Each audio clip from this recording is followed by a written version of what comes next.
Artillac est né d'un territoire que Lionel Gardra connaît intimement.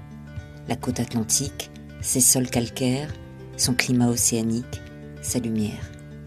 Lionel voulait créer un malt qui raconte cette douceur saline et cette authenticité rurale. C'est une aventure agricole, artisanale et humaine que nous vous racontons aujourd'hui. Artillac. Épisode 1, les racines. Lionel Gardra, vigneron. Lionel, donc avant de vous lancer dans l'aventure Artillac, vous êtes d'abord vigneron. Est-ce que vous pouvez nous parler de ce parcours rapidement ? Alors oui, c'est très simple. Moi, je suis la 5e génération. Le domaine existe depuis 1894. Et je suis donc la 5e génération. C'est mon père et mon grand-père qui ont vraiment fait avancer le domaine. Ils ont commencé en 1977 à faire du Pinot et Charente et la mise en bouteille. En 1986, mon père a commencé le vin charentais. Et moi, je suis arrivé en 1995 où on a vraiment développé la mise en bouteille des vins charentais et la diffusion sur le pays royannais notamment. Voilà. Donc une exploitation à Cozes. Voilà. À Cozes, voilà. Et la moitié du vignoble se trouve à Ars-sur-Gironde. Et l'autre partie du vignoble se trouve à Cozes. Voilà. Et vous, en tant que vigneron, on dit viticulteur ou vigneron ? Viticulteur, c'est la personne qui cultive la vigne. Et le vigneron, c'est la personne qui cultive la vigne et qui fait le vin. D'accord. C'est ça la petite subtilité. Donc moi, je suis donc vigneron. Ça fait combien de temps ? Moi, je suis arrivé en 95. Ouais. Mais avant, tu avais fait des... J'ai fait des études. J'ai fait un BTS dans le Bordelais. Je me suis expatrié dans le Bordelais pour une simple et bonne raison que je voulais avoir la culture du vin. Et je voulais passer dans les Charentes, justement. Vous produisez des vins de table et du pinot. Alors, c'est une catégorie vin de table qu'on appelle les vins de pays, vins charentais, voilà. Et Pinot et Charente, ouais, qu'on vend au circuit court, sur le pays royannais à 95%, et en bio, certifié bio depuis 2019. Artillac. L'instant officiel donc, du whisky Artillac. Lionel Gardra est choisissant là, mais je peux vous assurer que c'est un grand moment malgré tout de pouvoir, vous accueillir, et on sait qu'il y a des spécialistes, des connaisseurs, et puis d'autres qui vont découvrir le produit, découvrir ce whisky. Évidemment, on a hâte.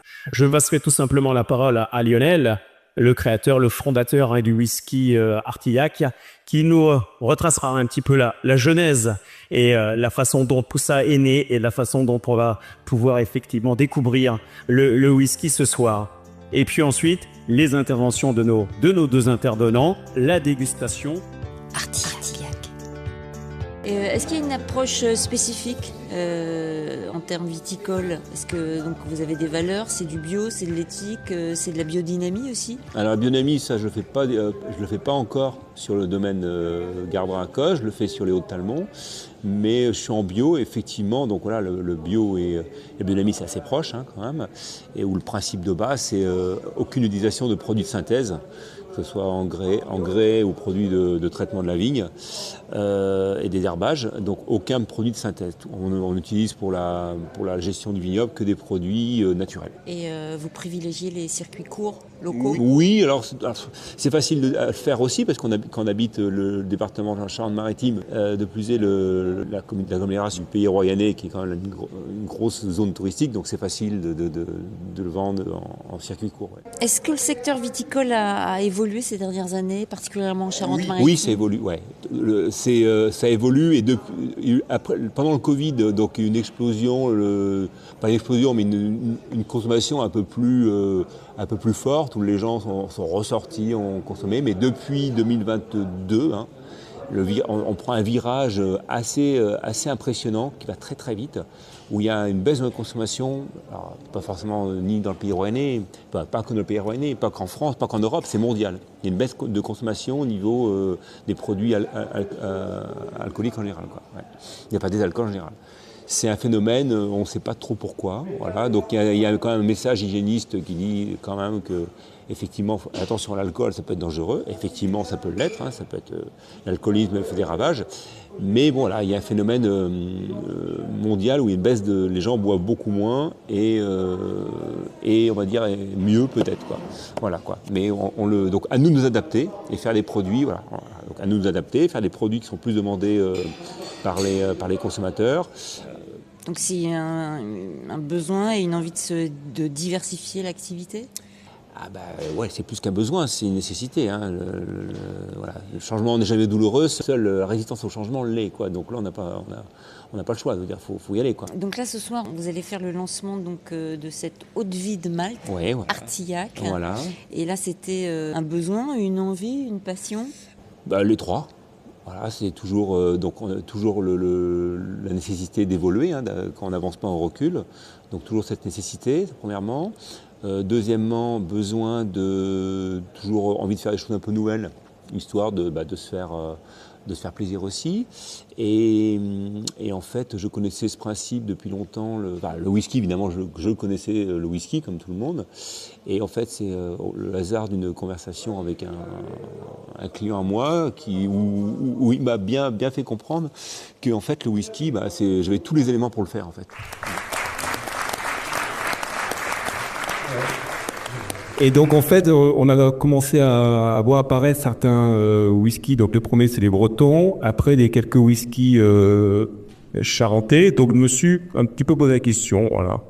Et un jour, j'étais avec un client à moi, un négociant, Pierre Lerlet, qui est parmi nous. Merci de ta présence. Et on a commencé à parler du whisky. Et moi, je pensais que le process de fabrication de whisky était assez compliqué, qu'il par des alambics spéciaux, etc. Et en échangeant avec Pierre, tout simplement, il m'a dit, je me souviens très bien, il a tout ce qu'il faut pour le faire. Et donc, il est à l'éther pour faire l'orge. Alors moi, j'ai posé la question, j'ai dit, oui, mais pour le Malta, t'as la malterie qui existe dans le Charente-Maritime, t'as les brasseries, il y en a plein, t'as l'alambic, t'as les fûts, t'as tout ce qu'il faut. Et t'as le circuit de distribution. Donc voilà, faut rendre à César ce qu'appartient à César. Si j'ai commencé assez rapidement à faire le whisky, c'est grâce à Pierre et je te remercie. Voilà, merci Pierre.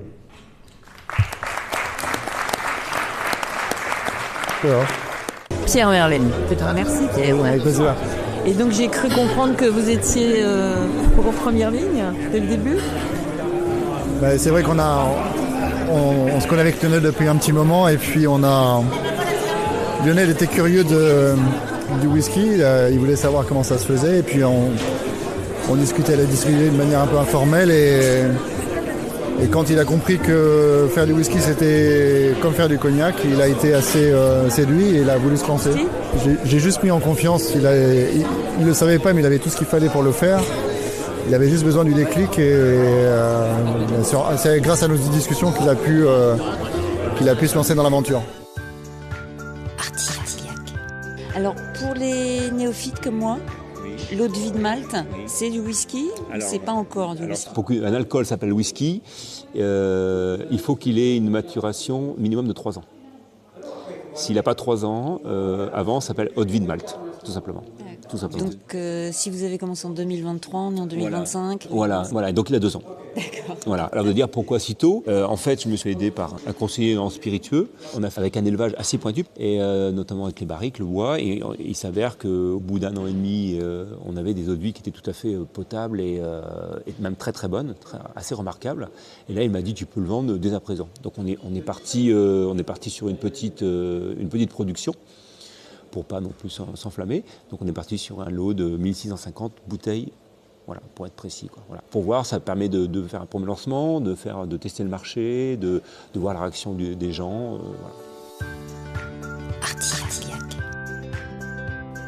Camille Laurence, chargée de mission œnotourisme à Royan-Atlantique. J'ai eu la chance de faire une masterclass whisky, de tout découvrir, comment c'était fait. Et là, quand j'ai su que sur le territoire, Lionel Gardra sortait un whisky, j'ai eu absolument envie de venir le découvrir. C'est dans l'air du temps de faire ça, et il faut être là pour découvrir des choses comme ça sur le territoire. Donc amateur. Donc amateur, ouais. En fait, je suis surtout amateur de très bonne eau de vie. Ça soit un brandy, un cognac, un armagnac, un whisky ou une autre eau de vie, en fait. Je suis très intéressé par ça au niveau des arômes, etc. Voilà. C'est un vigneron que j'apprécie qui fait ça, qui est toujours à essayer de trouver des idées novatrices.